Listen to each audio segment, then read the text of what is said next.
Central government வர September 22 2025 இருந்து ஒரு மிகப்பெரிய ஜிஎஸ்டில ஒரு சேஞ்சஸ் கொண்டு வந்திருக்காங்க.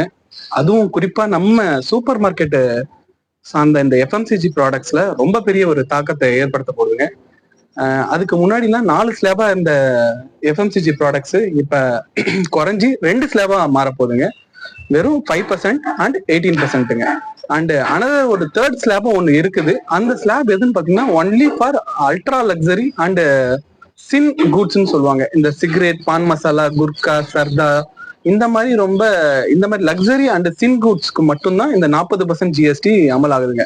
இதுல குறிப்பா பாத்தீங்கன்னா இந்த கொக்கோ கோலா, பெப்சி போன்ற இந்த சாஃப்ட் கூல்ட்ரிங்க்ஸும் இந்த கேட்டகரியில தான் உட்கார போகுதுங்க. 40% கேட்டகரியில தான் உட்கார போகுது. அதனால மேபி இந்த பெப்சி, கொக்கோ கோலா, லிம்கா, மாசா போன்ற சாஃப்ட் ட்ரிங்க்ஸும் விலை உயரத்துக்கு அதிக வாய்ப்புகள் கம்மிங் டேஸ்ல இருக்குது.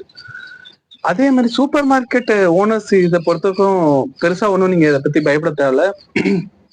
சென்ட்ரல் கவர்மெண்ட் கண்டிப்பா 2 விதமா இதை ஹேண்டில் பண்ணுவாங்கன்னு நாங்க எதிர்பார்க்கிறோம்.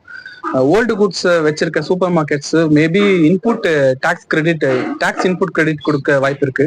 அப்படி இல்லைன்னா ஓல்டு ஸ்டாக்கை, old MRP old manufacturing date கொண்ட அந்த ஸ்டாக்கை செப்டம்பர் 22க்கு முன்னாடி தயாரிச்ச பொருட்கள் எல்லாமே ஓல்டு டாக்ஸ்லயும், செப்டம்பர் 22க்கு பின்னு தயாரிச்ச பொருட்கள் எல்லாம் நியூ டாக்ஸ்லயும் கொண்டு வரதுக்கு வாய்ப்புகள் நிறைய இருக்குன்னு நாங்க எதிர்பார்க்கிறோங்க.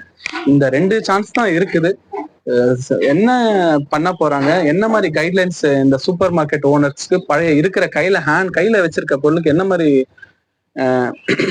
இன்ஸ்ட்ரக்ஷன்ஸ் கொடுக்க போறாங்கன்னு பொறுத்து வந்து தான் பார்க்கணும். உங்களோட கமெண்ட்ஸை கீழே கமெண்ட்ல பதிவு பண்ணுங்க.